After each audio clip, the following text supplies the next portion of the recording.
péptica es un tema eminentemente médico, quiero decir de gastroenterología.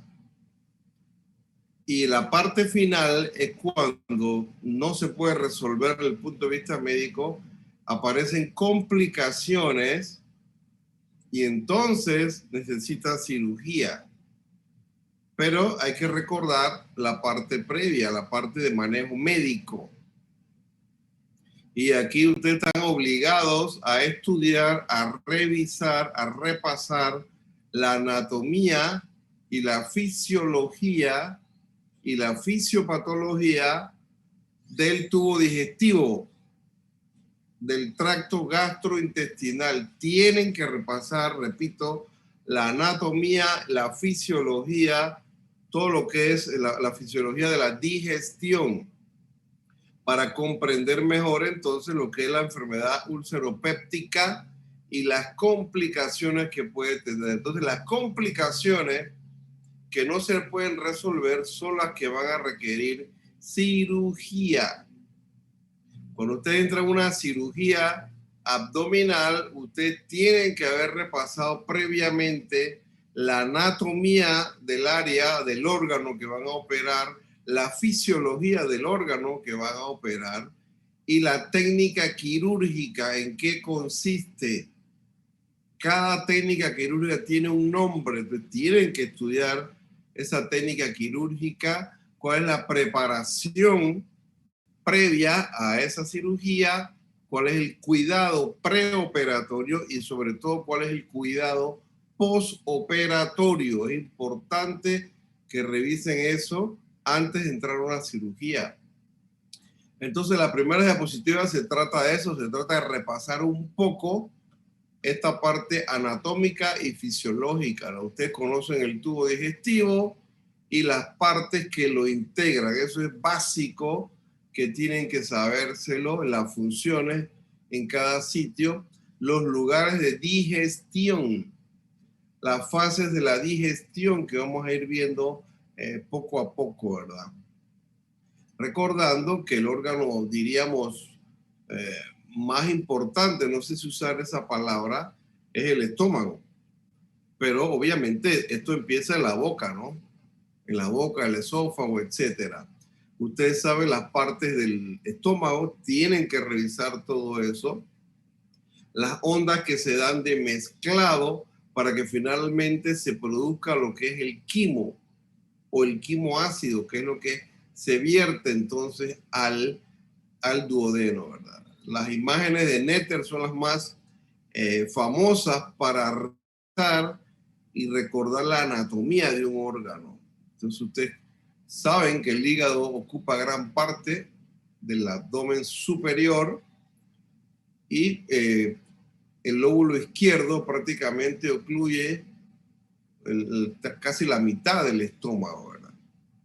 Entonces cuando uno hace una laparotomía, acuérdense que es una herida aquí en la línea media, desde el apéndice sifoides hasta el ombligo, o puede seguir hasta el pubis, dependiendo de lo que se necesite ver, ¿no?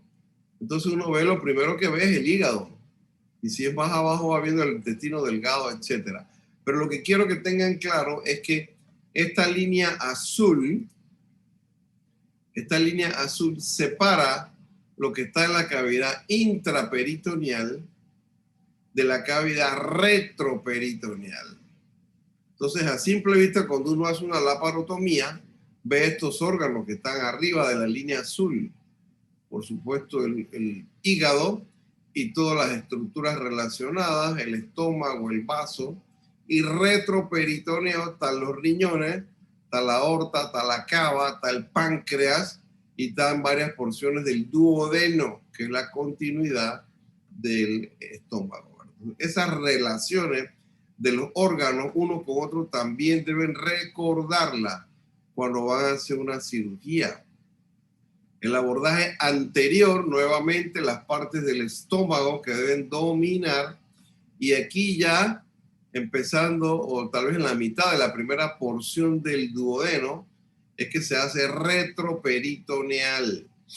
Levantamos el hígado vemos la vesícula, vemos el ligamento falciforme, que a veces habría que cortarlo para lograr una mayor movilización del órgano y poder ver las estructuras que están posteriormente. Esto hay que disecarlo cuando se hace cirugía laparoscópica para una colecistectomía, que es el nombre del procedimiento para sacar la vesícula, ¿no? Se ha retirado, aquí ustedes pueden ver el estómago y queda el duodeno, el marco duodenal, la rodilla del duodeno que se ve aquí. Repito, todo esto es retroperitoneal a este nivel. El colon transverso, si es intraperitoneal, y los riñones, la vena cava, la aorta, todo eso es retroperitoneal. Si seccionamos el duodeno, podemos ver las partes aquí. Aquí está el píloro, la primera porción del duodeno, el bulbo duodenal, que también se llama, donde aparecen úlceras duodenales. Luego la segunda porción, la tercera porción y la cuarta porción del duodeno. Aquí tenemos entonces lo que sería la ampolla de Vater o la papila de Vater, donde drena pues el jugo biliar, la bilis, y el jugo pancreático.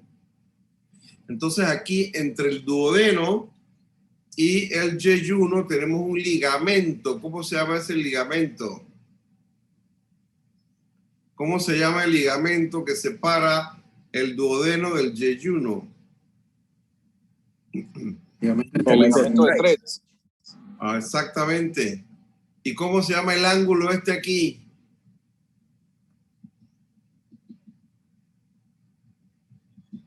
Yeyuno duodenal. ¿No?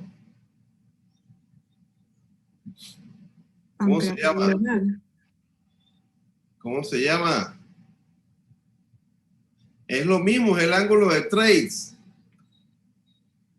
El ángulo de Treitz que lo genera el ligamento de Treitz. Son dos, ¿verdad? Y dividen anatómicamente duodeno de... ¿qué pasó? Hola. Hola, doctor. ¿Me escuchan bien? Es que me acaba de salir una pantalla de una imagen aquí que se cortó la imagen. No, sí se escucha bien. Ok. Entonces aquí es el límite anatómico entre duodeno y yeyuno, que lo hace el ligamento de Treitz. Entonces el ángulo que se forma es el ángulo de Treitz. ¿Cómo se llamaba Treitz? ¿Cómo se llamaba Treitz?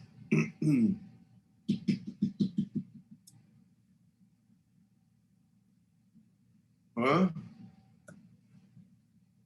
Václav Treitz, que era un patólogo checo. Nuevamente, las partes del estómago tienen que sabérsela: esófago, cardia, fondo, curvatura mayor, curvatura menor, el antro, el píloro, etc. Aquí está una ampliación de esta región que es la unión entre esófago y estómago por debajo del diafragma. Acuérdense que hay un trayecto tal vez como de 3 centímetros, algunos 4 centímetros de esófago intraabdominal, que es el número 1. Y este que ven aquí es precisamente el ángulo de Is, que es el ángulo entre el estómago y el esófago. Entonces, cuando aumenta la presión en el esófago, esta porción que vemos aquí, que se llama válvula de Gubarov, por la presión intragástrica se eleva y cierra la comunicación entre esófago y estómago, donde participa, por supuesto, el ángulo de Is. Entonces es importante que recuerden estas estructuras anatómicas que están ampliadas aquí. Igualmente, cuando van a entrar a una cirugía, tienen que saberse la irrigación arterial y el drenaje venoso. Ustedes saben cuál es la primera rama de la aorta abdominal. ¿Cuál es? Vamos, ¿cuál es? La mesentérica superior. Celíaco. que mesentérica. El tronco celíaco es la primera rama. Aunque en verdad aquí hay ramitas diafragmáticas, estas que aparecen aquí, ramas diafragmáticas inferiores. Pero la primera rama en firme es el tronco celíaco, que es este que está aquí, que da 3 ramas, una para la izquierda, otra aquí y otra acá. ¿Cómo se llama la primera, que es la número 4? Esta. ¿Cómo se llama? Esta que aparece aquí, que va hacia acá. ¿Cómo se llama? Es la gástrica izquierda, doctor. Gástrica izquierda. Y esta que va hacia el hígado, ¿cómo se llama? La número 6. Hepática común. Hepática común. Y esta, la número 5, que viaja por arriba del páncreas hacia el vaso, ¿cómo se llama? Es la esplénica. La esplénica. Y esta que baja de la hepática común, ¿cómo se llama? Pancreato duodenal. Mira que va por el estómago y el duodeno, o sea que sería la Gastroduodenal. gastroduodenal, exacto. Tienen que saberse cada número, tienen que sabérselo. Aquí se los doy en las diapositivas para que se lo aprendan. Aquí están todos los numeritos que les acabo de preguntar. Eso es irrigación arterial, irrigación, drenaje venoso. ¿Cuál es esta? La número 17. Este tronco que va hacia el hígado. Facilita. La vena porta. Pregunta de escuela secundaria, ¿eh? La vena porta. Esta es la número 6, que viene del vaso. ¿Cuál es?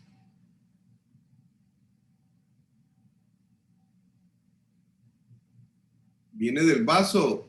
La esplénica. La esplénica. La vena esplénica, que se une con la número 4. ¿Cuál es? Mesentérica inferior. Mesentérica inferior. Esta es la inferior. Y luego se unen con la número 2, que es la que viene ascendiendo aquí. La número 2. Mesentérica superior. La mesentérica superior.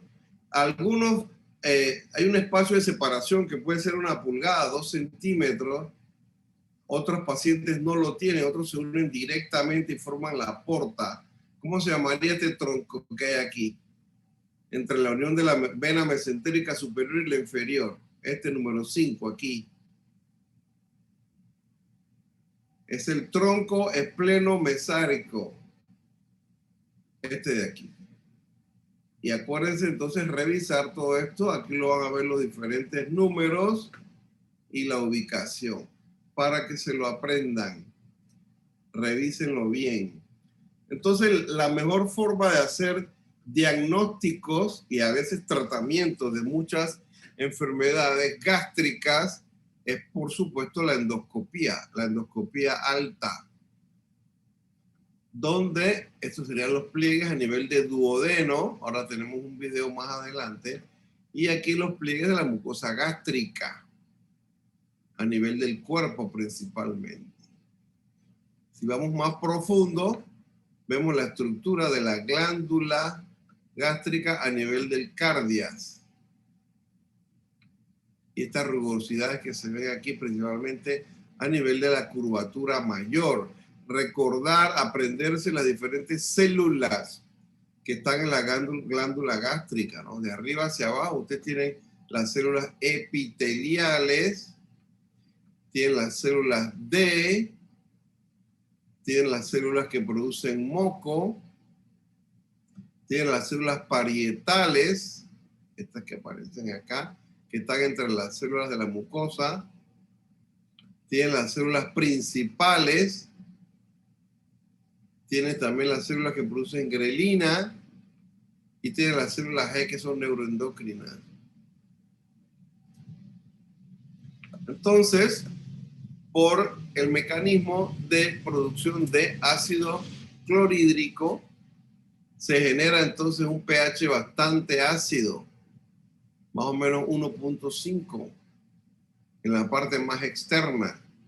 Y en la parte un poco más interna el pH oscila entre 2 y 7 por la neutralización del moco y de la pepsina, pero la parte externa el pH es sumamente ácido. y la importante comunicación que hay entre las células a través de uniones estrechas. Aquí ustedes tienen una lista de enzimas digestivas que van desde la boca con la producción de las glándulas salivales hasta el intestino. La tialina, la amilasa salival, que inicia el catabolismo de los almidones, el jugo gástrico formado por pepsina, renina, lipasa gástrica, el jugo pancreático y el jugo intestinal. De todos estos líquidos transitan por el duodeno, por el yeyuno, y estamos hablando aproximadamente de 2 litros, en promedio 1500, 2 litros de líquidos o de jugos que se vierten al tubo digestivo para el metabolismo, digestión y absorción de los nutrientes. Aquí tienen el ácido clorhídrico que activa las enzimas, principalmente el pepsinógeno, para que se convierta en pepsina, la acción antibacteriana que ya conocemos. También se ha visto que regula el píloro, la contracción del píloro y metabolismo en proteínas también. El moco que previene el daño del ácido a la mucosa, y también hay renina, pepsina y lipasa. La renina entonces que actúa sobre la caseína, la pepsina sobre las proteínas y la lipasa sobre las grasas. Todo esto es fisiología que deben repasar. Miren los constituyentes del jugo gástrico, que ya lo mencionamos, y la acción que ejercen los electrolitos, la mucina, la pepsina, la gastrina, la quimosina y pepsina, la lipasa y factor intrínseco. Acuérdense que el factor intrínseco se produce ¿dónde? ¿En qué células? ¿Qué células producen factor intrínseco? Las células parietales. Las células parietales. ¿Y dónde se absorbe el factor, la vitamina B12? Con el factor intrínseco. ¿Dónde? Ilion. Ilion distal, acuérdense, ilion distal. Esto está en portugués, pero explica mejor la ubicación de las células de la superficie que producen moco. Igual estas de aquí abajo. Las células parietales que ya hablamos que producen ácido clorhídrico y factor intrínseco. Las células principales, pepsinógeno y lipasa. Y las células G que producen gastrina. Lo mismo acá, la ubicación de las células y lo que producen moco, bicarbonato, ácido gástrico, es decir, ácido clorhídrico, factor intrínseco, histamina, las células enterocromafines, pepsinógeno, lipasa gástrica, somatostatina, gastrina, y que estimula la producción de ella. Aquí está el ejemplo. En ustedes, acetilcolina, gastrina, histamina, acetilcolina y gastrina, acetilcolina, los propios jugos gástricos, en el caso de la somatostatina, acetilcolina nuevamente. Más detalle en cuanto a la ubicación de estas células y lo que producen. Y lo que producen que ya hemos repetido, ¿no? Revisen todo eso, apréndanse todo eso, el mecanismo de la digestión, el mecanismo nervioso y el mecanismo hormonal. Entonces, esta motilidad gástrica tan necesaria que inicia la digestión tiene componente nervioso y componente hormonal. Básicamente se refiere al sistema nervioso entérico y el simpático y parasimpático, donde también participa la gastrina, la colecistoquinina. Entonces, los líquidos sí pasan rápidamente al duodeno, al píloro, mientras que los sólidos requieren mayor tiempo en estómago para que reduzca su tamaño y entonces puedan cruzar al duodeno. hay secreción de moco, de ácido clorhídrico, de proteasas, de hormonas y de muchas otras enzimas que hemos hablado. Entonces la digestión tiene 3 fases, recuerden. La fase cefálica, ver u oler alimentos, y ya empieza la secreción gástrica a actuar. La fase gástrica, cuando el alimento ingresa al estómago, y la fase intestinal, cuando ingresa al yeyuno. Aquí gráficamente se ve mejor. Todo a través de la acción del nervio vago, ¿eh? La fase cefálica, miren que ya hay secreción gástrica, y más cuando uno tiene hambre. Uno tiene hambre y ve al amigo comer o alguna persona comer alguna comida exquisita, solo con verla o sentir el olor, ya empieza la secreción gástrica, que es la fase cefálica. Luego la fase gástrica, ya con presencia de alimentos en el estómago, aumenta la liberación de gastrina y de histamina.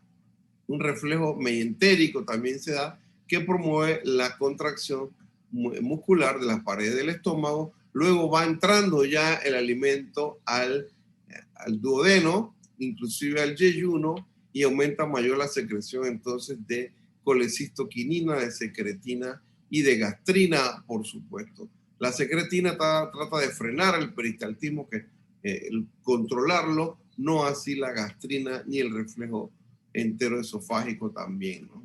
Que aumenta el peristaltismo.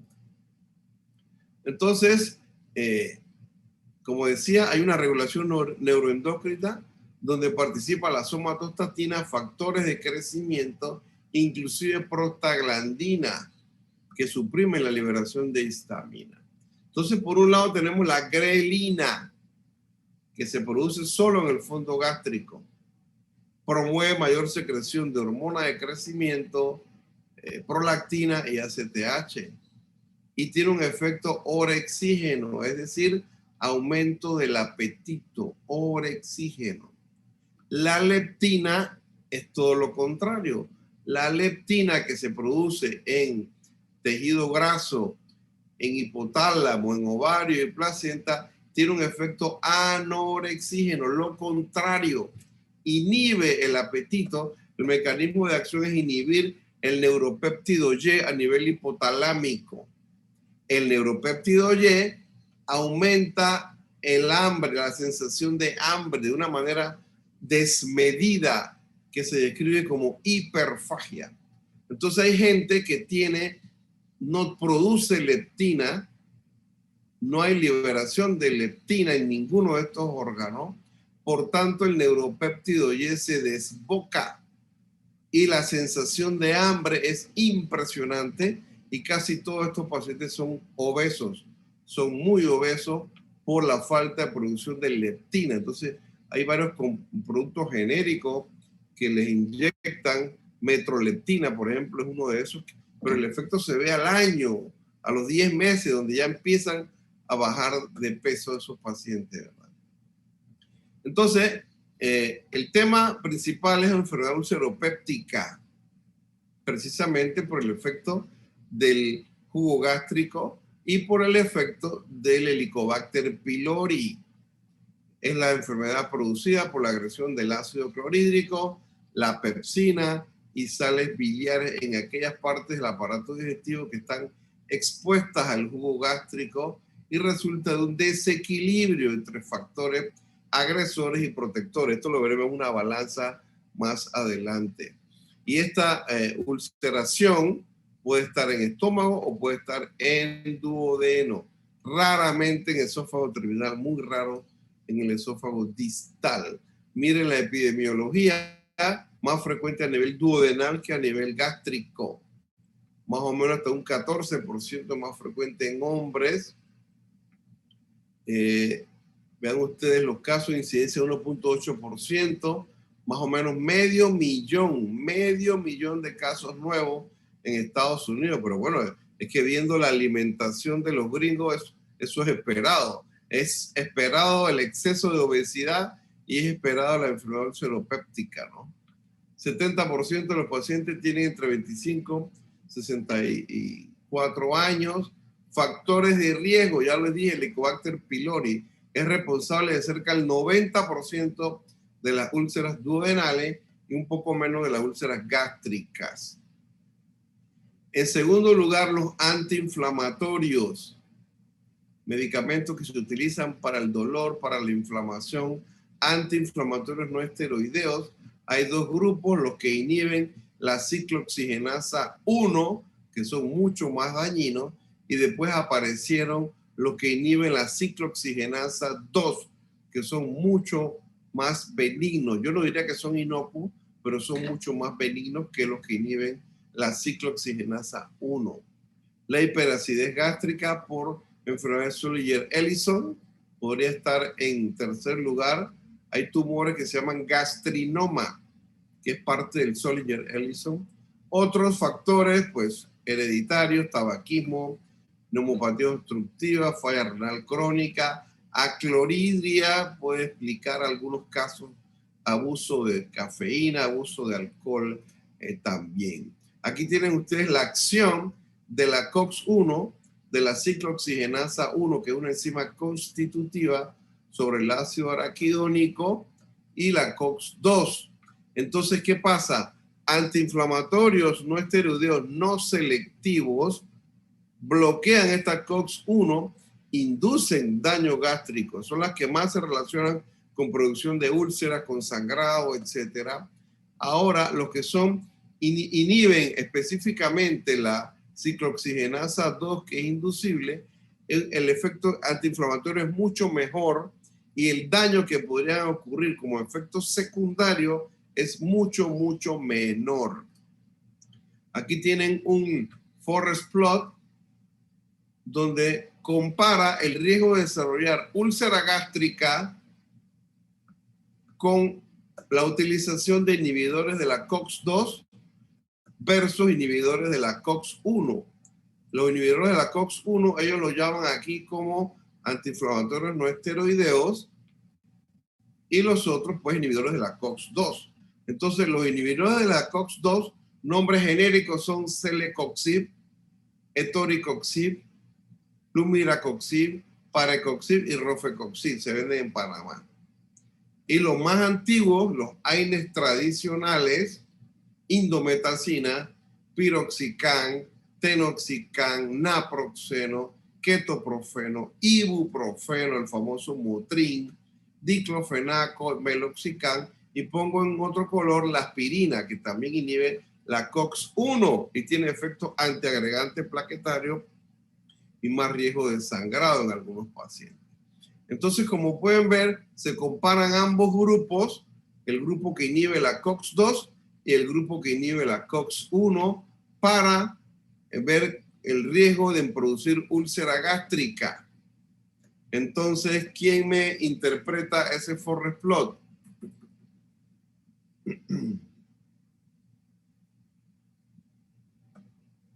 Vamos.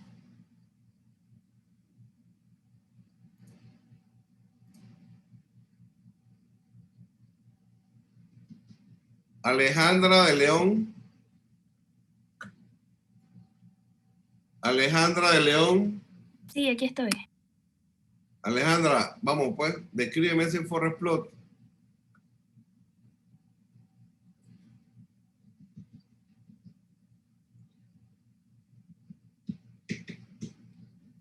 Que el riesgo es menor comparados cuando se usaba los COX-1 que los COX-2, de 0.1. ¿Qué más? Perdón, de 79%. El riesgo es 79% menor cuando se usaban los COX-1 que los 2. ¿Estás Para segura? úlcera gástrica. Repite. Que el riesgo es 79% menor cuando se usaban los COX-2, perdón, en vez de los COX-1 para úlcera gástrica. Exacto. La utilización de inhibidores de la COX-2 logra una reducción de un 79% en aparición de úlcera gástrica. ¿Ve? Miren que el riesgo no es cero, ¿eh? Sigue habiendo un riesgo de un 21%. Entonces, si vas a utilizar un antiinflamatorio, serían los inhibidores de la COX-2. ¿Ok? A ver, voluntario para la que sigue. Es sobre úlcera duodenal. El uso de los inhibidores de la COX-2 tiene 62% menos de riesgo para úlcera duodenal comparado con los COX-1. Para el desarrollo de úlcera duodenal, exactamente. La utilización de inhibidores de la COX-2 logra reducir en un 62% la aparición de úlcera duodenal. Ese es el análisis. ¿Ok? Entonces, está claro que para yo, si busco un medicamento antiinflamatorio, debo utilizar un inhibidor de la COX-2, que ahí están los nombres genéricos. Ustedes verán que hay muchos nombres comerciales en el mercado. Entonces, esta enfermedad ulceropéptica se trata de un desequilibrio entre los factores protectores y factores agresivos. El propio ácido, la pepsina, el alcohol, el tabaquismo, el reflujo biliar, la bilis que drena a la ampolla de Vater no siempre continúa el tubo digestivo, se regresa al estómago. Y eso irrita muchas veces al estómago, a la mucosa gástrica, la isquemia, ya dijimos antiinflamatorio no esteroideo, y por supuesto el Helicobacter pylori, ¿no? Entonces, en 1979 se descubre una bacteria que vivía en el estómago. Hasta ese momento, todo el mundo repetía, ahí no vive nadie. El pH es tan ácido en el estómago que ninguna bacteria es capaz de sobrevivir allí. Y miren, la verdad en medicina hoy, mañana es mentira. Hasta que estos autores investigan profundamente la mucosa gástrica en esos pacientes con gastritis y evidencian que sí vivía una bacteria ahí que era capaz de sobrevivir a ese ambiente tan desfavorable. ¿De qué países son estos dos investigadores que ganaron el Nobel, miren, en el 2005, ¿De qué países son? Australia. Australia, exactamente. Encontraron que muchas de estas úlceras son por esta bacteria Helicobacter pylori. Miren todas las enzimas que tiene, que es capaz de producir para bloquear el ácido y para generar inflamación. Va generando inflamación, sea en el estómago, sea en el duodeno, y esta inflamación va cavando una herida en la mucosa que puede terminar como una úlcera y por supuesto puede degenerar en alguna patología maligna como cáncer gástrico. Aquí ustedes podrán encontrar diversas imágenes en internet que tratan de explicar lo mismo, cómo el Helicobacter vive allí, va generando una inflamación persistente, cierta dispepsia en el paciente, cierta molestia, hasta que van pasando los años y esto se convierte en un problema serio. Ellos se ganaron el Premio Nobel de Medicina en el año 2005 por este importante descubrimiento. 90% de las duodenales, 75% de las gástricas tienen relación con el Helicobacter pylori. El mecanismo, aquí se explican 3 mecanismos. Hay otros autores que explican más mecanismos. Creo que estos son los más importantes. Producción de tóxicos, productos de degradación de la urea, citoxinas, usinasa, fosfolipasa, factor activador plaquetario, producción de la reacción inflamatoria local que mencionamos, y a veces hay altos niveles de gastrina con mayor secreción ácida y menores niveles de somatostatina. Hay una inflamación en el antro, o sea, una gastritis antral. Se ha visto que tiene una relación con bajo nivel económico de las personas. Personas pobres de bajos recursos económicos se ha visto que pueden tener mayor prevalencia de gastritis por Helicobacter pylori. Esta es una atención inmunohistoquímica donde se puede evidenciar la bacteria. Aquí lo pueden ver, la fotografía, la microfotografía, considerada también como un importante agente carcinógeno. Están los flagelos que pueden ser entre 6 y 7, aquí se ve nuevamente. Pueden tener a veces hasta entre 4 o 6, dependiendo, ¿no? Acuérdense que es gram negativa. En una época se le llamó Campylobacter pylori, pero una vez ajustaron la taxonomía, consideraron que debía llamarse Helicobacter pylori. Entonces aquí está el bulbo terminal y los flagelos, que son más o menos de 4 a 6, gram negativo, las diferentes enzimas que puede producir y que le permiten sobrevivir en ese ambiente que les mencionaba. Gastritis aguda, crónica, úlcera gástrica, duodenal, metaplasia intestinal, displasias, adenocarcinoma, maltoma, son todas las patologías relacionadas como causante el Helicobacter pylori. Y así podrán ver, repito, diferentes imágenes donde muestra la inflamación que se va generando a nivel de la mucosa gástrica y que desencadena en gastritis aguda o crónica, en la propia úlcera y en un adenocarcinoma o un linfoma, ¿no?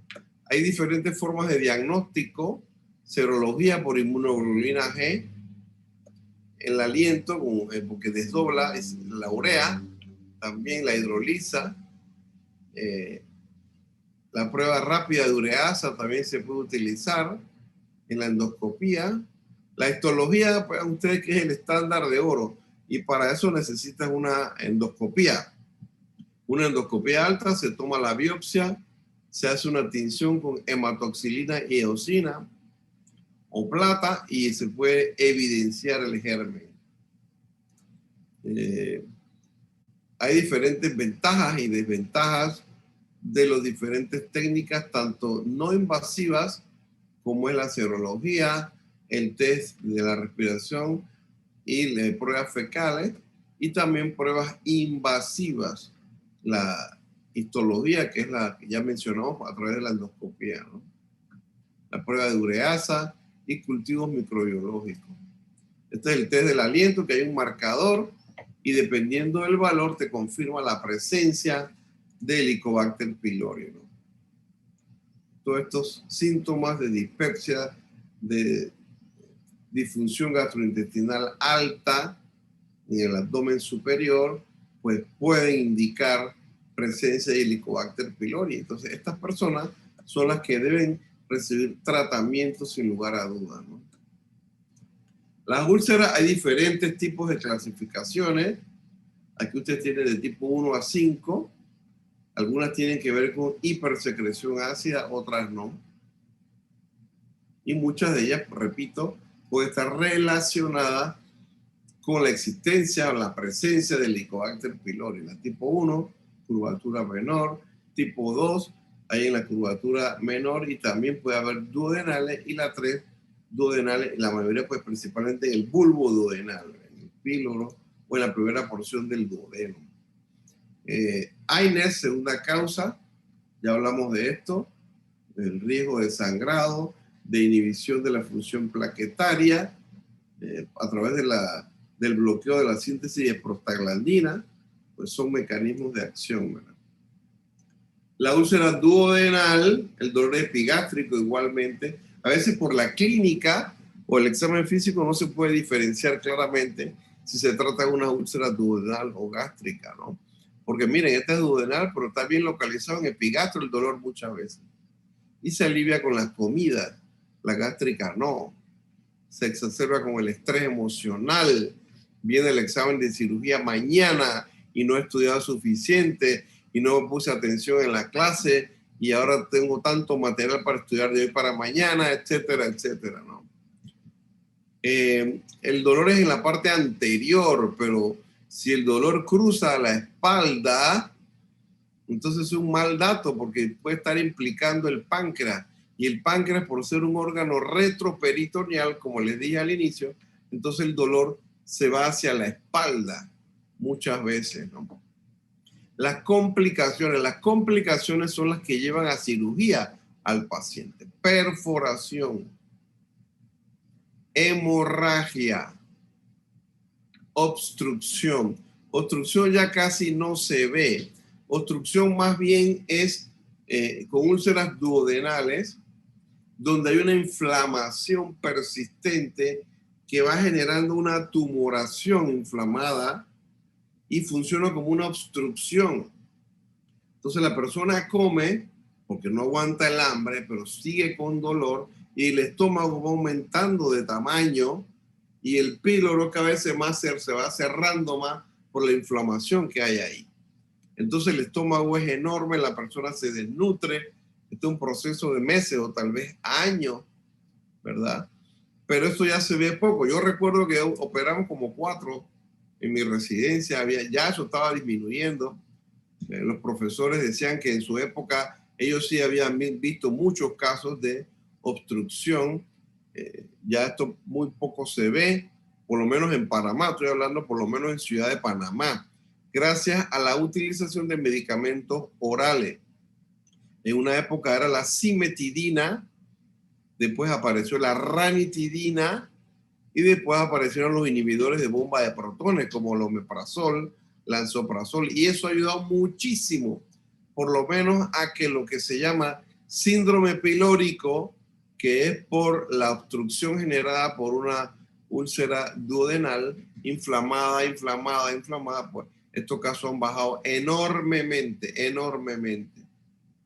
Entonces, estos 3 requieren cirugía, porque acá en la obstrucción lo que hay que hacer es una gastrectomía total y hacer una esófago y ayuno anastomosis, ¿no? Hemorragia, pues hay que hacer endoscopía, tratar de controlarlo con la endoscopía, si no hay que hacer una gastrectomía o una hemigastrectomía, y en perforación, sin ninguna duda, hay que operar al paciente y reanimarlo, ¿no? Estos pacientes tienen dolor, dispepsia, pero ya cuando es úlcera gástrica, úlcera duodenal, dolor, ¿verdad?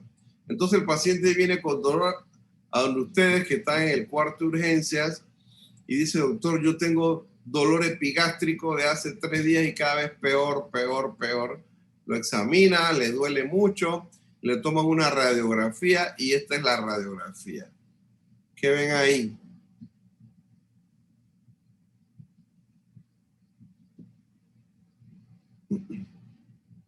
¿Qué les llama la atención? Se ve aire subdiafragmático ¿De qué lado? del lado derecho. Exactamente. Esto aquí es el diafragma y esto es aire subdiafragmático. El 75% de las perforaciones gástricas por úlcera gástrica o duodenal producen aire libre subdiafragmático. Hay un 85%. O sea que hay un 15% de perforaciones por úlcera duodenal o gástrica que no producen aire libre. Entonces es una placa de pie, acuérdense, de pie para que el aire suba. Y en el 85% de los pacientes que tienen una úlcera perforada se va a ver el aire libre subdiafragmático como está aquí. Aquí se ve más claramente, mucho más aire, fíjense. Y acá tienen mucho más aire de ambos lados, del lado derecho y del lado izquierdo. Cuando ves esto así, pareciera ser una perforación de una víscera de mayor tamaño, que puede ser colon, una perforación de colon, o en las mujeres una perforación de útero. Pueden dar semejante cantidad de aire libre así. No se les ocurra mandar a estos pacientes para la casa. Los pacientes hay que hospitalizarlos y operarlos. Es una cirugía de urgencia. ¿Ok? Úlcera gástrica muchas veces está relacionada con cáncer gástrico. Entonces, aquí están los puntos que están cerrando el orificio de la úlcera gástrica perforada, pero lo que se hace es que se toma una biopsia primero. Se toma una biopsia de los bordes de la úlcera. Se manda a patología, entonces se cierra. Y el patólogo nos va a decir si hay cáncer o no hay. Y si hay cáncer, entonces hay que hacer una segunda cirugía para hacer una gastrectomía total en ese paciente. Entonces, siempre es importante la historia clínica, el examen físico, ¿ve? La tomografía. Cuando ya uno sospecha el cáncer, hay que hacer una tomografía, pero es más bien para ver si hay ganglios aumentados de tamaño cercano, a ver si hay metástasis en otros órganos. Es importante saber eso. Estudios en estos pacientes, pues, las pruebas para ver si hay Helicobacter, serie esófago gastroduodenal, esto ya no se hace. Ya se va directo a la endoscopía. La endoscopía te va a dar mucha información. Es una serie esófago gastroduodenal donde se ve que el contraste se acumulaba en un sitio y ya pues confirmaba la presencia de una úlcera. Pero repito, esto ya no se hace. La endoscopía, miren, esto es estómago, ¿eh? Entonces el endoscopista pues toma la biopsia aquí y dependiendo del resultado habrá que hacer una gastrectomía. Y si hay una cirugía por perforación de una úlcera, hay que tomar la biopsia primero y luego se sutura. Aquí una úlcera que había cicatrizado, tiene fibrina. Tratamiento médico, pues ya les hablé de bloqueadores H2 de histamina. Primero estaba la cimetidina, luego apareció la ranitidina y ahora tenemos los inhibidores de bomba de protones que son mucho más potentes y efectivos. Neutralizantes del ácido como el sucralfato, hidróxido de aluminio y magnesio también se puede utilizar. Y tratamiento para el Helicobacter y tal vez cirugía dependiendo de la situación. Entonces ahora tenemos omeprazol, lansoprazol, que ellos lo que hacen es que inhiben la bomba de protones, esta que está aquí. Y entonces, pues, la secreción de ácido clorhídrico es mucho menor, ¿verdad? Aquí la ven nuevamente, la inhibición a través de la acción del omeprazol en este caso. La ranitidina o los otros pues actúan en una sola vía, mientras que acá actúan en la vía común para disminuir la secreción ácida. Hay diferentes protocolos para el manejo del Helicobacter, omeprazol, claritromicina, amoxicilina, metronidazol. Los que son alérgicos a penicilina, pues peptobismol, o sea, bismuto. Y si este no funciona, pues hay otro que incluye amoxicilina también, levofloxacina y el bismuto que hablamos, ¿no? Manejo quirúrgico. Quienes van a cirugía, ya les dije, lo que requieren complicaciones, sangrado, perforación, obstrucción que genera estrechez, ya eso es muy raro, y falla en el tratamiento. Esto también es raro que se operen por esto, ¿eh? ¿Qué se hace en mi gastrectomía? Que es quitar la mitad del estómago, o gastrectomía total, depende de la situación. Entonces la anastomosis es una Billroth 1, que ya se usa muy poco. Anastomosis gastroduodenal, ya casi no se hace. Se hace la Billroth 2, que es la gastroyeyunoanastomosis. También hay sección del vago, vagotomía. Acuérdense que el vago es el que favorece la secreción ácida. Entonces se puede hacer vagotomía troncular, completamente en el tronco del vago, requiere una disección más cuidadosa, o una vagotomía selectiva, aquí una de las ramas que va para la curvatura menor, o una vagotomía ultraselectiva, que es ya precisando las ramas que van a inervar los sitios donde se produce el ácido gástrico y se preservan las ramas del antro, porque aquí es donde se favorece el vaciamiento gástrico. Y si esto se secciona también, pues habrá mucha retención gástrica. Entonces, esto sería, en algunos casos, la anatomía normal. Aquí está el nervio vago, y acá cuando se hace vagotomía, miren, se secciona el vago y se hace piloroplastia, o sea, se dilata mucho más el píloro, porque esto va a generar una parálisis del vaciamiento gástrico. Entonces, al haber mayor tamaño aquí, pues el vaciamiento es más fácil. O una vagotomía troncal también con antrectomía. Se hace una resección o una hemigastrectomía y se anastomosa el estómago al duodeno o al yeyuno. Aquí se ve lo mismo, la Billroth 1 con vagotomía, fíjense, gastroduodeno, Billroth 2, gastroyeyuno con vagotomía. Ya la vagotomía no se hace. Y la otra es la resección completa del estómago, gastrectomía total. Miren ustedes, y entonces se quitó todo el estómago y ahora el yeyuno se lleva arriba al esófago y la parte esta distal del yeyuno se conecta aquí. Esto se llama Y de Rux, una Y, ¿no?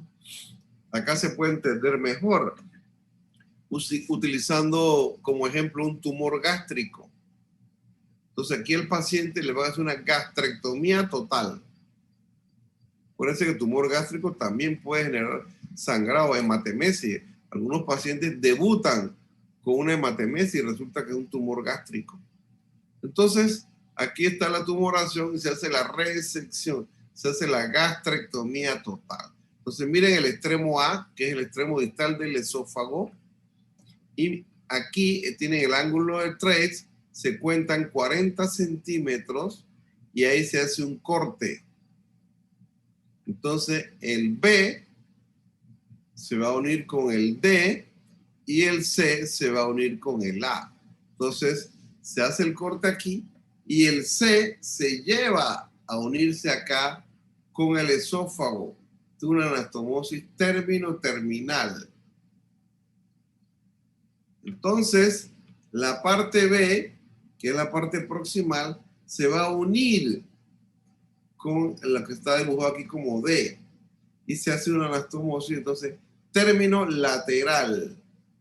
Ahí no hay estómago. Entonces, una reconstrucción de un esófago-yeyuno en Y de Rux, se llama eso. Esa es la técnica quirúrgica. Es importante describir que después de una gastrectomía hay todo un capítulo de síndromes post-gastrectomía, de complicaciones que pueden ocurrir, como reflujo alcalino, como síndrome del asa aferente, donde puede haber obstrucción, síndrome de vaciamiento rápido. Si fue una hemigastrectomía, queda la mitad del estómago. Entonces la persona come y el estómago rápidamente se vacía al yeyuno. Todo ese contenido alimentario entra al yeyuno súbitamente y eso genera cambios hemodinámicos, debilidad, hipotensión, taquicardia. Eso se llama síndrome de vaciamiento rápido por el quimo que es hiperosmolar. Cuando hay vagotomía, a veces hay diarreas también en muchos pacientes. Hay una lista de problemas que pueden ocurrir, no siempre.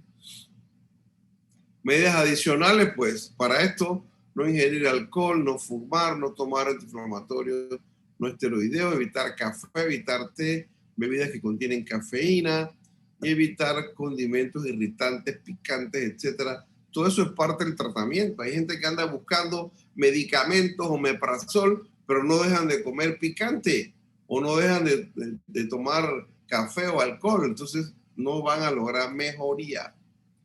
Tumores benignos del estómago, la lista es enorme. Tumores del sector epitelial son raros, pero la lista es amplia. Sector nervioso, sector mesenquimatoso, todo esto ha ocurrido. Miren, por ejemplo, el lipoma, el pólipo, gástrico. A veces son tan grandes que pueden generar intususcepción, donde con el peristaltismo se lo lleva y arrastra una porción del estómago. También hay tumores GIST, que son tumores del estroma gastrointestinal. Hay benignos y hay malignos. Entonces ahí están las diferencias en cuanto a tamaño, celularidad, etc. Entonces todas estas patologías de enfermedad ulceropéptica necesitan endoscopía. Entonces vamos a ver el video rápido.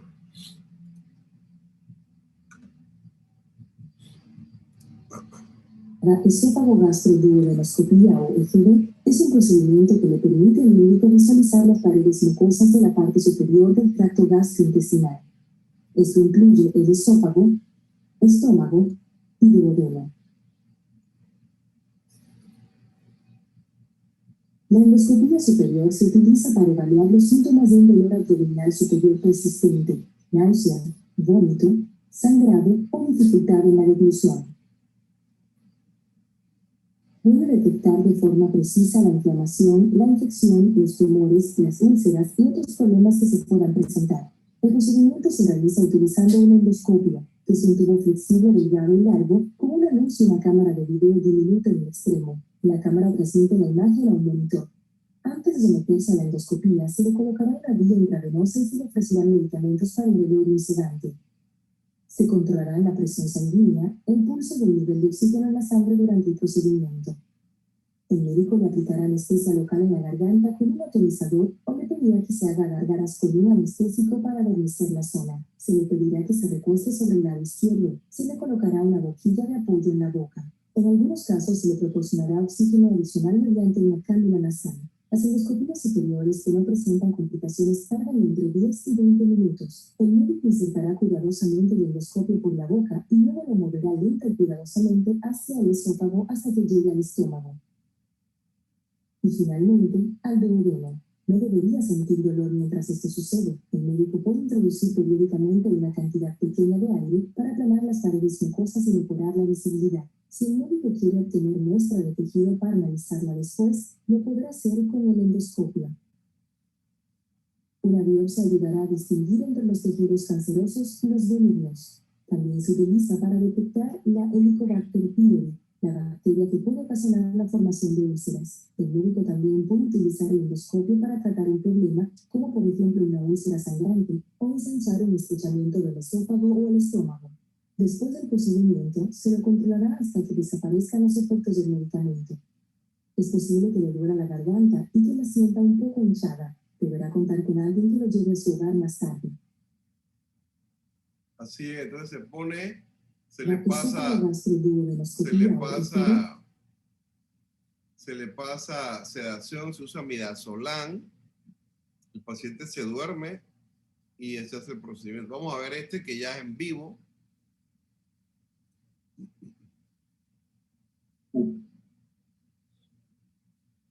Bueno, acá lo primero que vemos es un bordillo colocado en la boca del paciente, a través del cual empezamos con el giroscopio.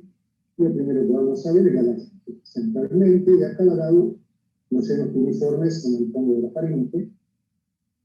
Vemos nuevamente la laringe, ahí seno piriforme, ven cómo se abre a través del seno piriforme, vamos a progresar al esófago. Dentro del esófago vemos que es un órgano tubular que se extiende hasta el esofágico. Esa es la coloración normal de las mucosas esofágicas. Recuerden que es un epitelio plano, certificado, no queratinizado, que se extiende hasta aquí. Acá vemos el diálogo esofágico, ya, bueno, tercio rectal de esófago nuevamente. Nos paramos aquí, esperamos que pasen las contracciones peristálticas del esófago y luego el cáliz. Ese orificio es el cáliz, ¿lo ven ahí? Bueno, el cáliz nos permite ingresar al estómago y directamente caemos en el cuerpo. Acá es importante reconocer esto, que la curvatura mayor, con estos pies longitudinales gruesos que se proyectan hacia adentro, y enfrente la curvatura menor. Esa sería la curvatura menor acá a la derecha, esa curvatura menor a la derecha. Progresamos un poquito más hacia el distal, y vamos a ver, terminar el cuerpo gástrico para ver estos pliegues, que son los pliegues gantro, que convergen hacia el píloro. Y esta semiluna que se ve arriba, ese pliegue grueso, es la incisura angular. Bien, acá nos ponemos en retrovisión, vemos todo el cuerpo gástrico y podemos ver el equipo ingresando por el cáliz. Bueno, vamos a ver allá, ven el equipo ingresando por ese edificio. Estamos mirando al revés, se llama retrovisión, que nos vemos a nosotros mismos, a nuestro equipo entrando al estómago. Como ven, vemos todo el cuerpo el fondo gástrico y el cáncer. El fondo gástrico lo van a ver acá a su izquierda, el fondo, bien, nuevamente la incisura angulares, volvemos a mirar el cuerpo gástrico, ya de frente nuevamente, para mirar el píloro. Este orificio es el píloro. A través de él vamos a proyectarnos, a progresar hacia el duodeno. Vamos a esperar que pase el pericartismo, esas contracciones del estómago. Una vez que el estómago se abre nuevamente, se extiende, podemos ingresar al duodeno, que es la parte del mundo duodenal, que es la porción más corta del duodeno. Bien. Nuevamente en el estómago, volvemos a pasar por el píloro, volvemos a entrar al duodeno, y ahí lo que vemos abajo es la rodilla duodenal. Esa curvita es la rodilla duodenal, la pasamos y pasamos a la segunda porción duodenal, que ven que tienen característicamente estos pliegues circulares, caracterizan a todo el duodeno y gran parte del sentido nodo proximal. Es un epitelio especializado. Y acá a la izquierda lo que ven es esa pequeña protuberancia, es a la izquierda abajo, es la papila o el ampollo de Baker. A la izquierda de la pantalla apenas podemos verlo, pero bueno, no es muy grande la papila, pero bueno, recuerden que a través de ella va a desembocar el conducto colédoco y el conducto de Wilson. Volvemos al estómago, volvemos al píloro nuevamente y adentro. Bien. Vamos volviendo hacia el cuerpo gástrico. Allá en el fondo vemos otra vez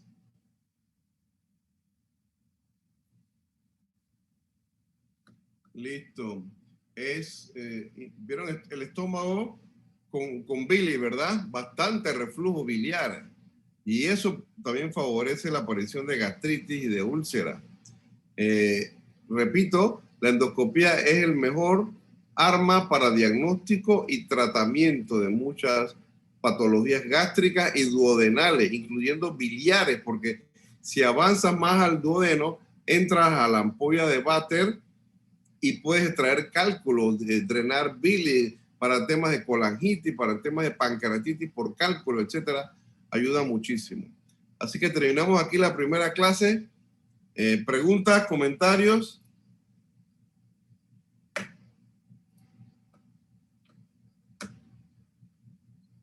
¿Todo está claro?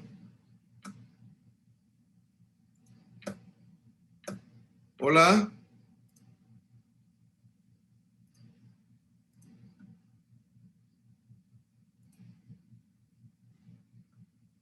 ¿Se ve? Sí, se ve, doctor. Sí, doctor. Ahora vamos a hablar de una de las complicaciones, que es el sangrado digestivo, alto o bajo. Y empezamos con esta pregunta.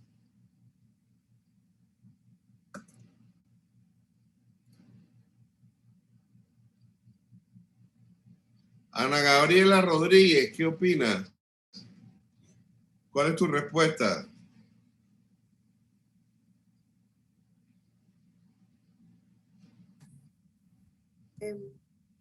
Creo que sí. ¿Sí?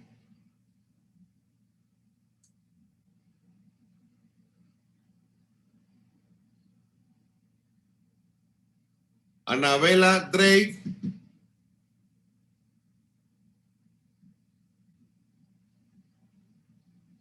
Anabela. Sí, doctor. Sí, también. Andrea. Yo pensaría que no. ¿Cómo? Que pensaría que no. Pero ya dijiste que sí. No, no había contestado, doctor. ¿Por qué dices que no? ¿Por qué no?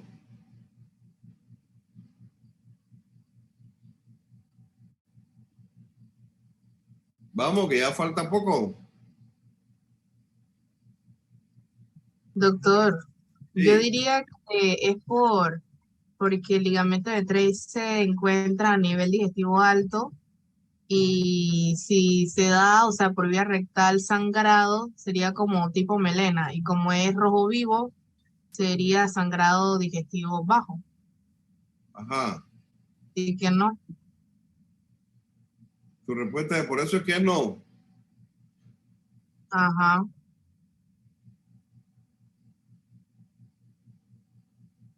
Paciente con sangrado profuso rojo vino por vía rojo vivo por vía rectal. Siempre proviene por debajo del ligamento de Treitz. La respuesta es no. Pero la razón no es esa. La razón es que puedes tener un sangrado digestivo alto y un tránsito intestinal rápido. Entonces te va a salir rojo vivo, pero en verdad no es un sangrado bajo, es un sangrado alto. ¿Ves? Doctor, y entonces en el caso de melena. Melena, es que normalmente la melena es causada por un sangrado digestivo alto. Eso es lo normal. Repito, pero hay gente que tiene un peristaltismo rápido. Entonces hacen el sangrado digestivo alto, pero como tienen peristaltismo rápido, sale en la evacuación como sangre roja. Rojo vivo. Eso no es común, quiero decir. Por eso es que tienen que estar claros de que es un sangrado rojo vivo, rutilante también se le llama. Seguramente es de sangrado digestivo bajo, pero hay un mínimo porcentaje que puede ser de causa de un sitio alto por arriba del ligamento de Treitz por una úlcera gástrica. ¿Me estoy explicando? O sea, no siempre la evacuación rojo rutilante, rojo vivo, es de sangrado bajo. Puede ser alto también, en un menor porcentaje. Eso es lo que quiero decir. ¿Ok? Acuérdense la diferencia. Hematemesis, vomita sangre. Hemoptisis, tose sangre. Vómitos en borras de café. Igualito que el café. Melena, la melena, el que no ha visto melena y la ve por primera vez más, nunca se le olvida. Son esas pastosas, negras, malolientes. ¿Ve? A veces los pacientes lo tienen en el pamper o en su casa, dependiendo de la situación. Hematoquesia, la evacuación es como vino, rojo vinoso se dice. Y es persistente. Muchas veces es por divertículo. Vamos a ver las causas, ¿no? Entonces ustedes saben cuál es la diferencia entre sangrado alto y sangrado bajo. ¿Cuál es? ¿Cuál es? André Acuña.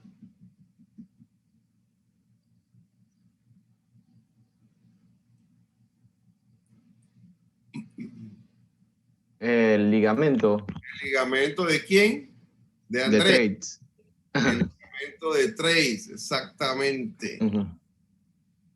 Entonces acuérdense que hay gente que tiene sangrado digestivo, pero no ha tenido ni melena, ni ha tenido hematemesis. Nada, no lo ha expulsado. Y de pronto el nitrógeno de urea en sangre, en la química, empieza a elevarse. La creatinina normal, y ese es un dato. ¿Por qué? Porque la hemoglobina le ha bajado de 10 a 6. Tuvimos un caso exactamente igual en intensivo hace como 3 semanas. La hemoglobina le bajó de 10 a 6 y el boom se fue elevando y no tenía melena. Le hicimos una tomografía, nada, no aparecía por ningún lado la causa de la anemia tan rápido. Y a los 3 días la señora presentó melena por 3 días más. ¿Ves? Pero no había un sitio evidente de sangrado. Después supimos que era de origen biliar. Entonces, Treitz describió el ligamento, este que está aquí, y describió el ángulo de Treitz para diferenciar sangrado digestivo alto de bajo. Era un patólogo de Checoslovaquia. Entonces, las causas de sangrado digestivo alto alto, miren, esofagitis 10%, úlcera péptica en duodeno o en estómago, son la mayoría, casi la mitad, malformaciones vasculares, menos porcentaje. A veces hay un aneurisma de aorta con mucha arteriosclerosis. Ahí atrás está el duodeno, está la aorta y genera una comunicación anormal entre la aorta y el duodeno. Es una fístula y el paciente hace melena, así empieza lentamente, y cuando esto ya es un poco más profuso, ya se convierte en una hematemesis. Es raro, pero ocurre, ¿no? Varices esofágicas, miren. Mallory Weiss, desgarro aquí, en cardia. Tumores cancerosos del esófago y del estómago, 2%.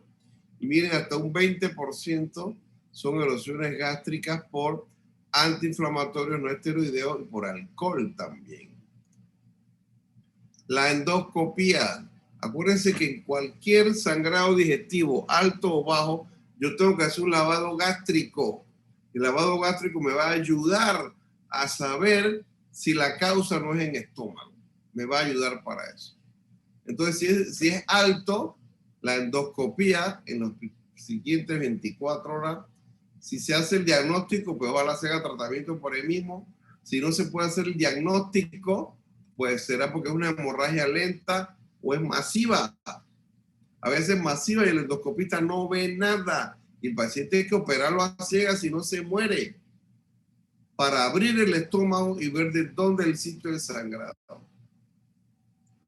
Si es digestivo baja, si la hemorragia es lenta, pues la colonoscopia podría ser diagnóstica o no. Pero si es masiva, tampoco se ve nada y no puede identificar el sitio de sangrado. Aquí la opción puede ser la angiografía. Acá en sangrado digestivo alto también la angiografía tiene un lugar, pero eso depende de la velocidad de sangrado. Entonces, con la angiografía, pues, se ve el sitio de sangrado y se puede embolizar y se puede detener el sangrado. Centelleo también se puede hacer acá en sangrado digestivo bajo. Miren que para sangrado digestivo alto se ha descrito la clasificación de Forrest. La que tienen sangrado activo es la 1A y 1B. 1A, sangrado a chorro. Y casi el 90% repite el sangrado. Eso es, por ejemplo, la lesión de la foie, se llama en francés, ahora vamos a ver. Es un sangrado a chorro. La 1B es un sangrado persistente, que se ve en el endoscopio. Hasta un 30% repiten, por eso es que al final termina en gastrectomía, la 1A o la 1B. El sangrado reciente es la 2, A, B o C, con vaso visible, miren, pero no hay sangrado. Hasta la mitad puede repetir el sangrado. Con un coágulo adherido, hasta un 41% repite el sangrado. Fondo ulceroso hemático, hasta un 5%, y sin sangrado, pues, ahí simplemente a veces queda la cicatriz nada más, ¿no? Entonces, en imágenes se puede ver así. La 1, la 1A, aquí está el sangrado activo, miren, el chorro de sangre. 2A y la 2B. Aquí tiene la 2C y la 3. ¿Qué se hace? Las mismas imágenes. Corre 1A, 1B, 2A. Se hace la endoscopía, infusión con omeprazol o bloqueadores de una bomba de protones, la endoscopía con adrenalina y clips, muchas veces se coloca. Y acá también sangrado alto, pues la Forrest 2C y la 3. Inhibición con bomba de protones, ¿no? Cuando hay que operar, bueno, cuando hay inestabilidad hemodinámica, a pesar de la reanimación vigorosa, se han requerido más de 6 unidades de glóbulos rojos, imposibilidad de detener la hemorragia con técnicas endoscópicas. Esto ocurre. Recidiva en la hemorragia tras la estabilización inicial, hasta 2 tentativas de lograr hemostasia endoscópica, shock asociado a hemorragia recurrente, hemorragia lenta y continua con necesidad de transfusión de más de 3 unidades por día. ¿Cuáles son las causas más frecuentes? Aquí están: úlceras pépticas, úlcera de estómago, úlcera de duodeno, gastritis erosiva, varices esofágicas, síndrome de Mallory-Weiss y reflujo gastroesofágico. También puede dar sangrado. Causas raras: tumores, trastornos de coagulación.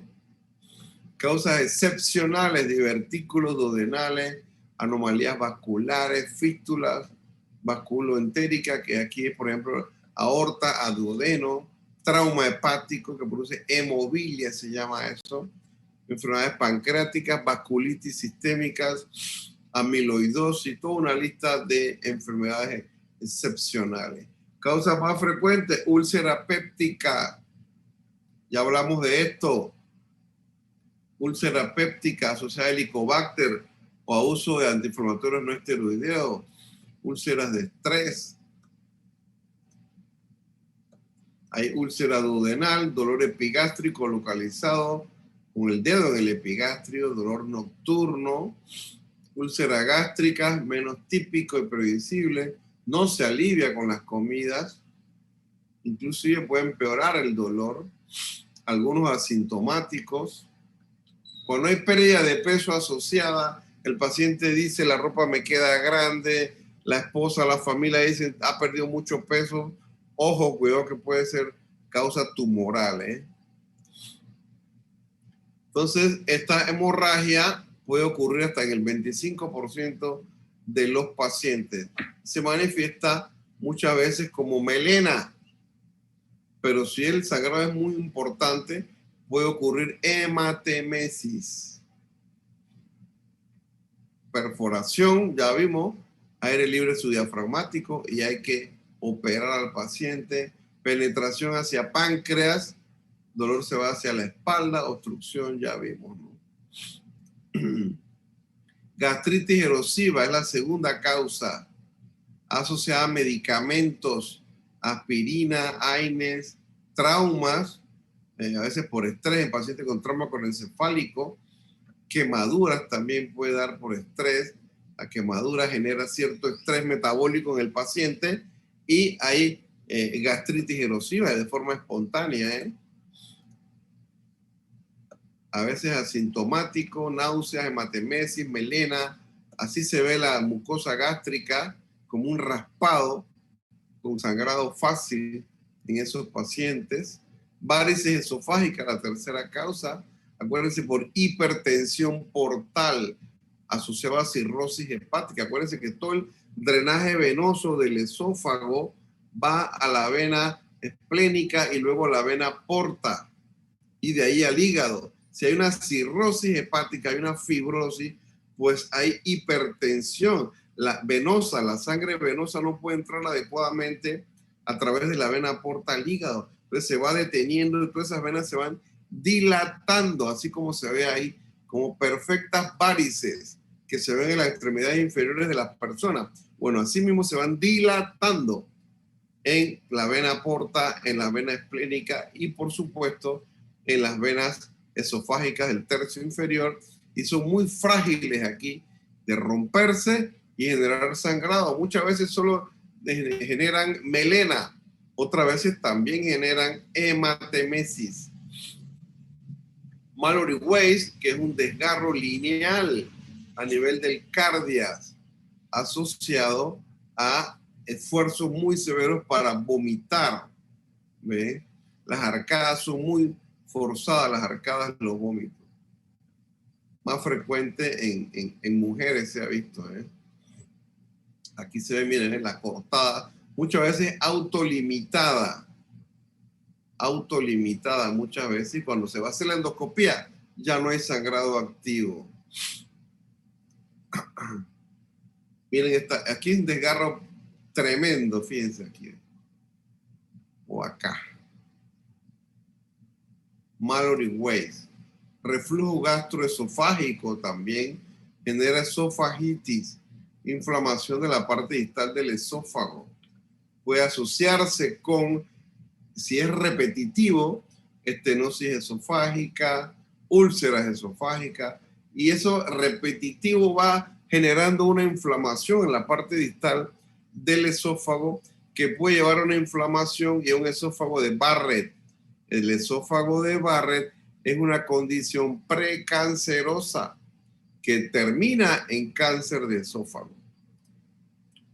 Reflujo gastroesofágico, pirosis, regurgitación, disfagia, eructos, dolor epigástrico, náuseas, vómitos, etc. Cáncer esofágico o cáncer gástrico pueden ser causas de hemorragia digestiva alta. Se presenta también como melena inicialmente, o si no, como una hematemesis que ocurre por primera vez, por cualquiera de las dos. Trastornos de la hemostasia. Gente que toma anticoagulantes, gente que toma aspirina. Anticoagulante, el más común, el Coumadin. Lo toman porque tuvieron trombosis venosa profunda, lo toman porque tienen una prótesis cardíaca, una válvula cardíaca. Y acuérdense que al tomar el Coumadin tienen que tener un INR entre 2 a 3. Esto es lo que me mide el grado de anticoagulación. Tiene que estar entre 2 a 3. Si está por debajo de 2, el INR, el paciente no está anticoagulado, y el riesgo de trombosis es alta. Y si está por arriba de 3, es que está sobre anticoagulado y tiene riesgo de sangrado. Entonces, un paciente que tenga un sangrado digestivo con un INR mayor de 3, entre más se aleja del 3 hacia arriba, 4, 5, 6, 8, más riesgo de sangrado. Ese paciente hay que suspenderle el Coumadin, por supuesto, y hay que ponerle plasma fresco urgente. Lo mejor es ponerle Octaplex, que es complejo protrombínico, que es mucho menos volumen que el plasma fresco congelado. Y por supuesto ponerle vitamina K. El tema es que la vitamina K actúa 2, 3 días después. Y yo necesito detener el efecto del Coumadin ya. Y eso es con complejo protrombínico o con plasma fresco congelado. Otros pacientes que toman aspirina o clopidogrel también como antiagregantes plaquetarios. Y si tienen sangrado, hay que detener la aspirina o el clopidogrel y deben recibir transfusiones de plaquetas. Antecedentes de diátesis hemorrágica o trastornos congénitos de la coagulación también pueden ser causas. Y aquí en todo esto necesitamos el apoyo del hematólogo para controlar este sangrado rápido. Esto es lo primero que hay que hacer antes de una endoscopía. Lo otro es la lesión de la foie que les decía. Corresponde a un vaso submucoso aberrante que erosiona el epitelio que lo cubre sin que exista una úlcera previa. Lo más común es en estómago, pero puede ocurrir en cualquier parte del tubo digestivo, incluyendo colon. Su causa no es clara. Determina un sangramiento masivo, habitualmente intermitente, de tipo arterial, Forres 1. El diagnóstico es endoscópico, es difícil, lo que explica las múltiples endoscopías aparentemente normales a las que habitualmente se les ha sometido. Se le pone en clic, se detiene el sangrado y al día siguiente de nuevo melena y de nuevo hematemesis. Yo recuerdo un caso, requirió finalmente gastrectomía después de 6 endoscopías.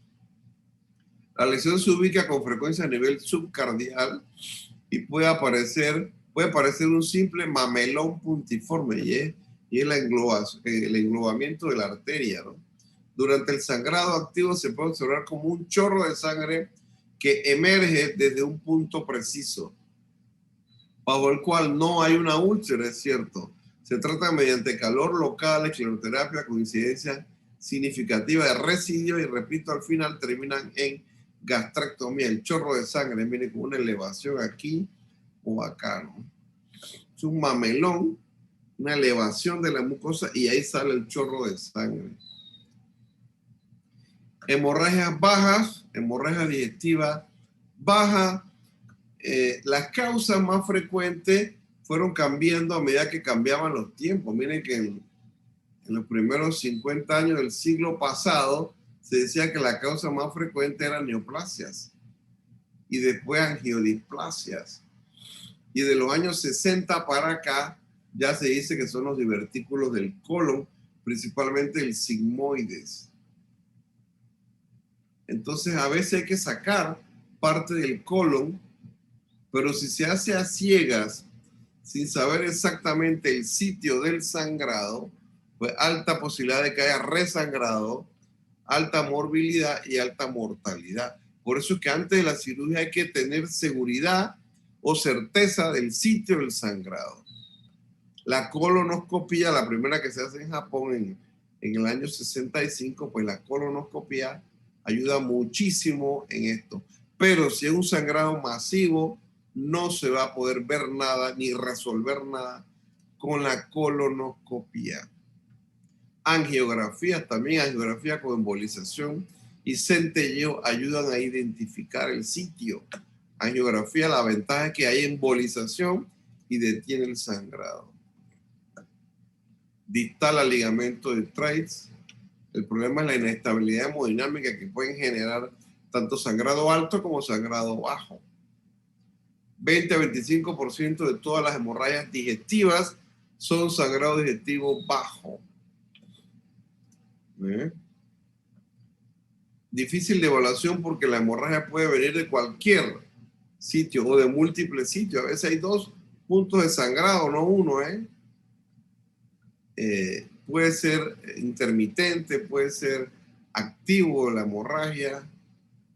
Cuando hay situación de urgencia, pues necesita, por supuesto, un diagnóstico de urgencia. Más frecuente en hombres, más de 50 años, más frecuente. Mortalidad es baja. En 3 años, pues puede ser mayor, ¿no?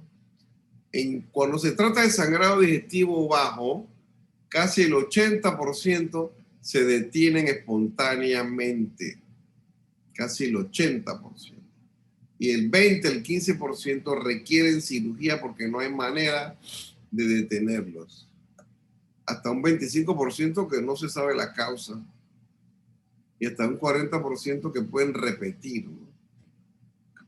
15% van a necesitar cirugía. ¿Qué es cirugía? Hemicolectomía o colectomía total. Quitar una parte del colon o todo el colon, Miren que hasta un 10 a un 15% de hemorragia digestiva baja requieren este control, esta cirugía, quiero decir. Cuando es a ciegas, ya dijimos, pues, la posibilidad de morbilidad y resangrado es mayor. Causa, enfermedad diverticular del colon en adultos, es lo más frecuente. Angiodisplasia, segundo lugar, diríamos. Tercer lugar, colitis, neoplasia, 10%. Hasta un 10% que uno cree que es sangrado digestivo bajo, en verdad es sangrado digestivo alto. 8% causa de intestino delgado, 5% por enfermedad inflamatoria intestinal. Enfermedad diverticular del colon, pues ya dije, 80% cesan espontáneamente, 25% pueden resangrar. Entonces, cuando se les da manejo conservador, que no se operan, miren la posibilidad de resangrado, ¿no? En 4 años hasta un 25%. Angiodisplasia tiene relación más con edad, más frecuente en colon derecho, hasta un 90% terminan o cesan espontáneamente, pero sí hay un mayor porcentaje de resangrado. Colitis, pues la colitis ulcerativa crónica inespecífica puede tener hasta un 10% de las causas. La mitad cesan espontáneamente y 35% pueden volver a resangrar. El diagnóstico, pues, siempre la historia clínica, siempre el examen físico por delante, siempre. En todo sangrado digestivo requiere lavado gástrico. Claro, si ya tengo un sangrado digestivo alto con una hematemesis, ahí no necesito lavado gástrico. Pero sí cuando tengo solo melena o cuando tengo sangrado digestivo bajo, cuando tengo melena, cuando tengo hematoquesia o cuando tengo un sangrado rojo rutilante. Recuerden, hay que descartar que el origen no es sangrado digestivo alto. El sangrado rojo vinoso casi siempre es por divertículos, sangrado digestivo bajo. Colonoscopía, centelleo, angiografía, angiocard, etc. Entonces el lavado gástrico me puede decir si es bilis, lo que veo ahí es negativo. Y si es sangre, pues ya confirma. Y si es claro, pues es indeterminado, ¿no? Colonoscopía, el procedimiento diagnóstico de elección es seguro. Pues 80% es sangrado autolimitado, ya lo he repetido. Entre más pronto se realiza la colonoscopía, menor tiempo tiene el paciente hospitalizado y más rápido se recupera, más rápido es el diagnóstico. Pero si hay un sangrado importante, no se va a ver nada, no tiene lógica hacer la colonoscopía. Miren, entre más temprano se realiza, más rápido tengo el diagnóstico, ¿no? ¿Qué pasa? ¿El colon debe estar preparado o no preparado? Preparado es que esté limpio, que se hayan podido poner enemas, evacuantes y laxantes para ver mejor. Por eso es que la colonoscopía no se hace de una vez, se hace hasta una semana después, inclusive del sangrado, para ver qué pasa. Así se ve claramente, pero hay veces que no se puede ver nada, solo se ve sangre, entonces ahí será más difícil el diagnóstico. Miren esta colonoscopía, veamos este video. Con el canal anal, entramos al recto. El recto mide unos 12 centímetros y tiene estos pliegues característicos, pliegues mucosos con forma de semiluna, que son las válvulas de Houston. Primera, segunda y tercer válvula. Acá lo que vemos ya es la unión recta sigmoidea, a través de la cual vamos a progresar al sigmoide. Recuerden que el sigmoide mide aproximadamente unos 20 centímetros, es el segmento que el menor diámetro del colon tiene, más o menos 2,5 centímetros, y es el de pared más gruesa además. Progresamos por el sigmoides para entrar al colon descendente, ya al colon izquierdo. El colon izquierdo tiene mayor diámetro, mide más o menos unos 30 centímetros, tiene estos pliegues circunferenciales, mucosos, que se llaman artros, que caracterizan a todo el colon. Bueno, lo que vemos acá es un pólipo de colon, este es un adenoma de colon, mide unos 2 centímetros más o menos. Este es un hallazgo importante, ya que nos permite resecarlo y hacer prevención de cáncer de colon. Este pólipo es subpediculado, mide más o menos 2 centímetros. Bueno, lo vamos a resecar posteriormente, cuando salga. Seguimos progresando por el colon izquierdo para acercarnos a lo que es el ángulo esplénico del colon, ¿sí? Acá está el ángulo esplénico. El ángulo esplénico nos permite progresar al colon transverso, que tiene estos pliegues ya de forma triangular que lo caracterizan, y mide el colon transverso más o menos unos 50 centímetros. En total, lo que vemos acá ya es el ángulo hepático del colon. Van a ver esta mancha azulada, que es la mancha hepática, que es el hígado que se transparenta a través de la pared del colon, que en este segmento es muy delgada, por eso que se puede ver y apreciar el color azul. Entramos directamente ahora a lo que es el colon descendente. Bueno, vemos otro pólipo acá, un pólipo más chiquito, sésil, de unos 8 milímetros. Bien, también lo vamos a resecar. Y por el colon derecho, o ascendente, llegamos al ciego. Ahí ven la pata de ganso, que son esos pliegues característicos del fondo del ciego. Y acá a la izquierda vamos a ver la válvula ileocecal. La válvula ileocecal que se muestra con un pliegue grueso, a ver si la vemos ahora. Ahora nos vamos a enfrentar un poquitito a la válvula. A ver si la vemos ahí. Ahí está la válvula ileocecal, por donde desemboca el hilo, ¿sí? Bien. Muy bien. Entonces, hay técnicas que nos ayudan a identificar el sitio del sangrado. El centelleo con tecnesio se inyecta intravenoso, pero el sangrado debe tener una velocidad más o menos de 0.1 mililitros por minuto. tiene una sensibilidad de 86% y especificidad de 50%. Pero 50% me puede dar un falso positivo. Una falsa localización, quiero decir. Recuerdo un paciente que el centelleo nos decía que era un sangrado en colon del ángulo hepático del colon. Y el paciente se le hizo hemicolectomía derecha. Siguió el sangrado, siguió la melena, se repite el centelleo y el sitio de sangrado continuaba en el mismo lugar. Resulta que no era el ángulo hepático del colon, era el duodeno. Era el duodeno entre la primera y la segunda porción del duodeno.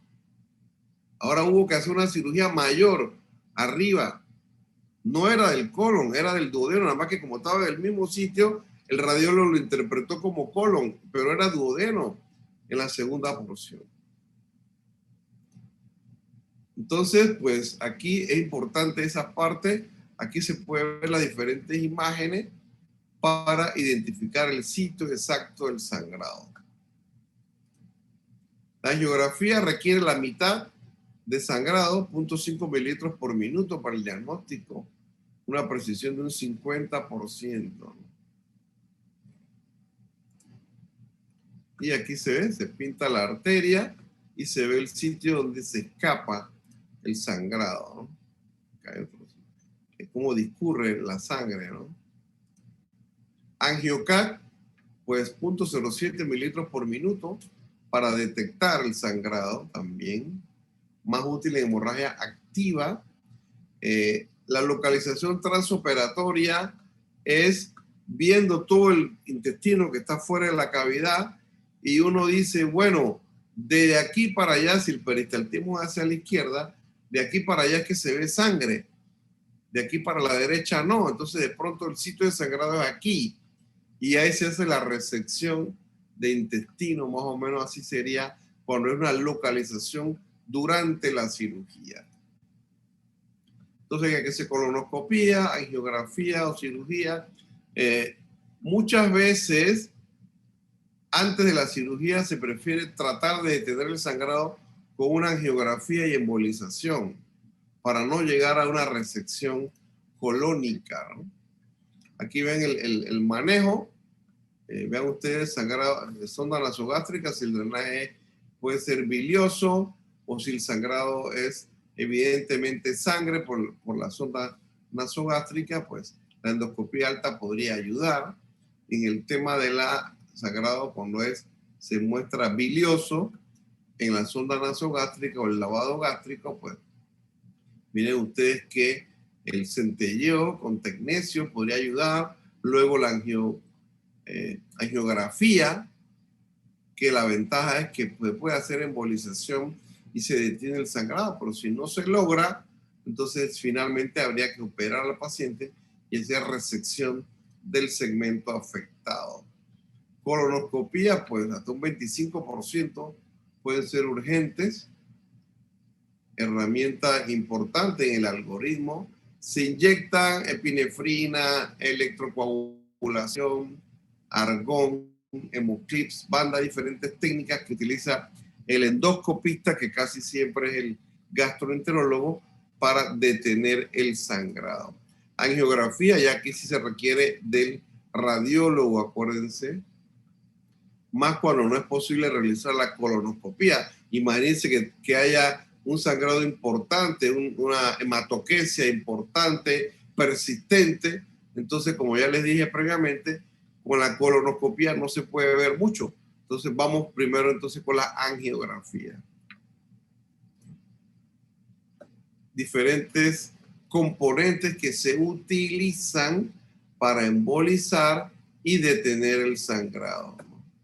Hay que recordar la anatomía del colon en este caso para ver si hay que embolizar una arteria marginal o las otras ramas arteriales que van hacia ese sitio donde se identifica el sangrado. Y ahí el radiólogo puede hacer una embolización selectiva y se detiene el sangrado. Miren los arcos marginales a nivel del colon izquierdo o del sigmoide y así mismo se dibujan en la angiografía y se puede ver dónde se escapa el contraste y ahí se puede hacer la embolización del paciente.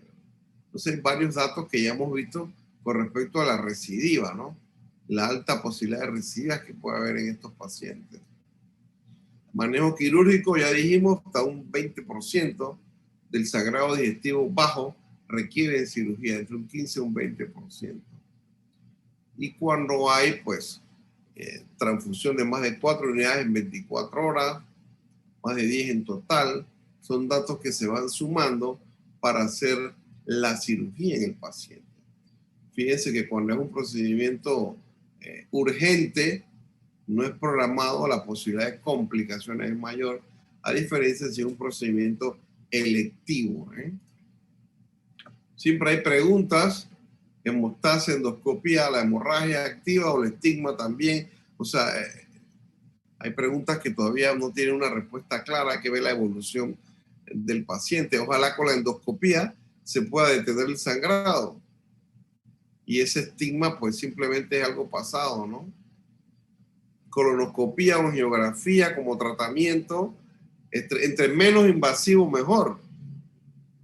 Repito, a veces no se puede hacer la colonoscopía y se hace la angiografía y embolización.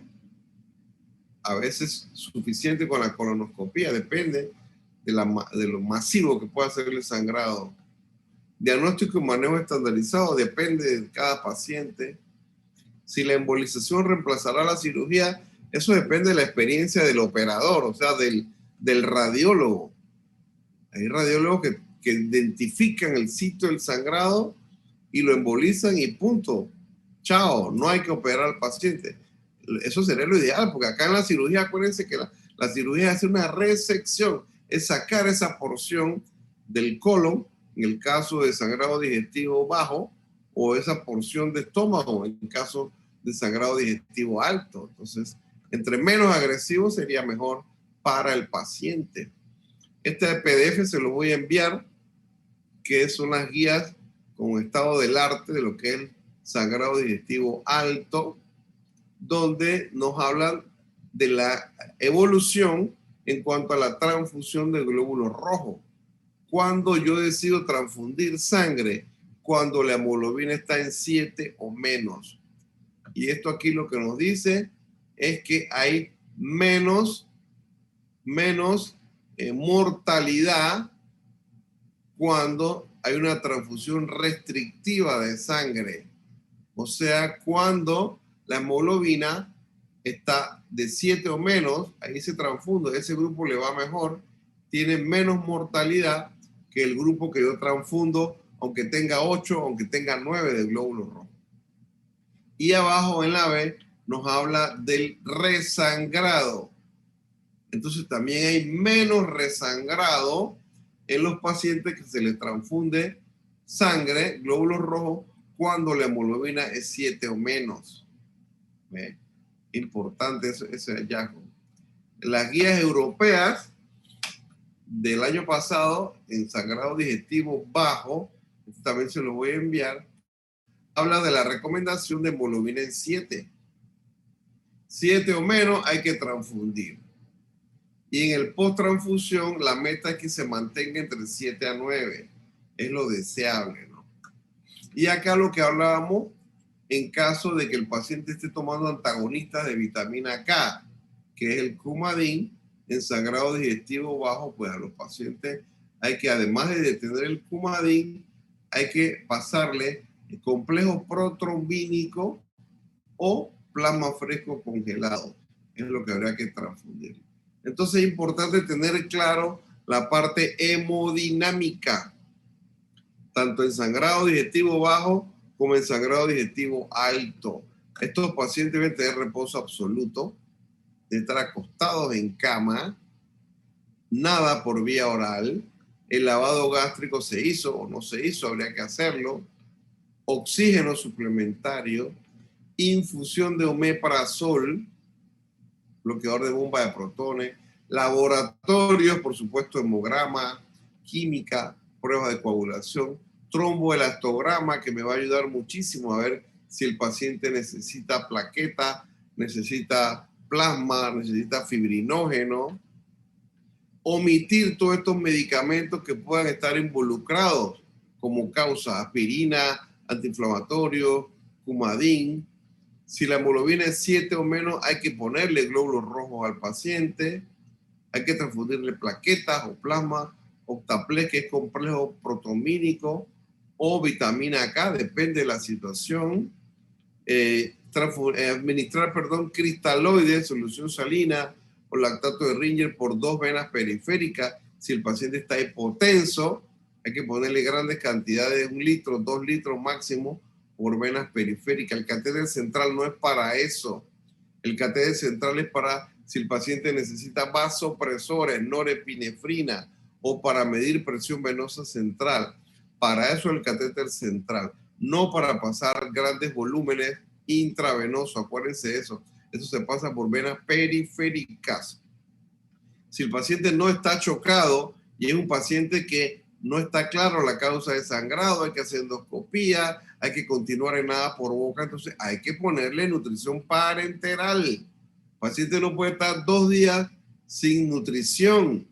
Entonces, mientras se resuelve y se diagnostica el sangrado, hay que darle nutrición parenteral. Pero si está en shock el paciente, no hablamos de nutrición. Hay que resolver el shock. En caso de que requiera norepinefrina, entonces está en la dilución inicial con el objetivo de mantener presión arterial media mínimo 65 milímetros de mercurio.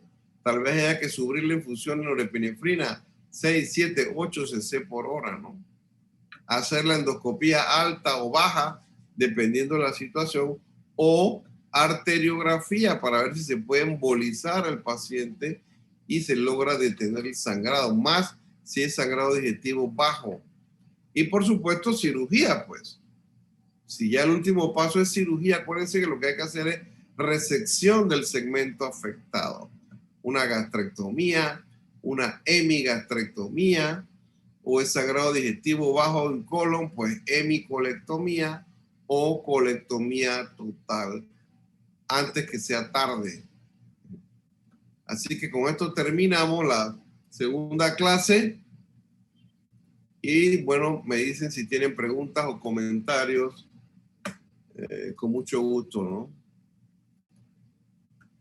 Doctor, buenas tardes. Tengo una pregunta a modo de clínica, por decirlo así. Así como usted mencionó que era posible que si el arroz rutilante fuera sangrado digestivo alto, podría ser al revés también, que un paciente tenga ese tipo melena, por decirlo así, o que las describa así. ¿Podríamos pensar de todos modos en un sangrado digestivo bajo? Cuando es melena, no te entiendo. O sea, sí. Ajá, es que usted había preguntado que si el arroz rutilante siempre es digestivo alto. Entonces usted mencionó que no, que podría ser, perdón, que era bajo. Y entonces usted mencionó que no, que podría ser alto también. Entonces, pregunto si al revés también es claro, posible. También puede estar teniendo melena. Uno siempre cuando ve melena dice, esto seguramente es sangrado digestivo alto. Pero no, si el peristaltismo del colon es muy lento, esa melena igual puede ser causada por sangrado digestivo bajo. Pero repito, son situaciones raras. Es poco probable que así sea, pero hay que estar pendiente, claro, ¿no? Y más si tengo un lavado gástrico con un sangrado que no tengo sangrado, que sale limpio, que sale bilioso. Entonces ya estoy descartando el sangrado digestivo alto en un paciente con melena. Entonces la posibilidad de que sí sea sangrado digestivo bajo es más frecuente. Así es. Gracias, doctor.